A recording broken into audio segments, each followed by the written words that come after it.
आका काहीही करू शकतो. विखेंनी फडणवीसांसमोर कोल्हेची हवाच काढून घेतली.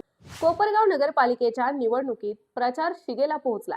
सोमवारी मुख्यमंत्री देवेंद्र फडणवीस यांच्या उपस्थितीत भाजपच्या उमेदवारांची प्रचार सभा आयोजित करण्यात आली होती. या सभेसाठी पालकमंत्री राधाकृष्ण विखे पाटीलही उपस्थित होते. या सभेपूर्वी उमेदवारी अर्ज भरण्यापासूनच विखे कोल्हे यांच्यातील शीतयुद्ध चांगलंच रंगलं होतं. राष्ट्रवादीचे नगराध्यक्षपदाचे उमेदवार काका कोयटे हे विखेंचे समर्थक असल्याचे सांगितले गेले. त्यानंतर कोल्हेंनी आका आणि काकांचा बंदोबस्त कोपरगावची जनता करेल असा त्यांच्या वयाला न शोभणारा उल्लेख केला होता. या उल्लेखातील काका म्हणजे काका कोयटे आणि आका म्हणजे मंत्री राधाकृष्ण विखे हे सुज्ञ जनतेला समजले होते.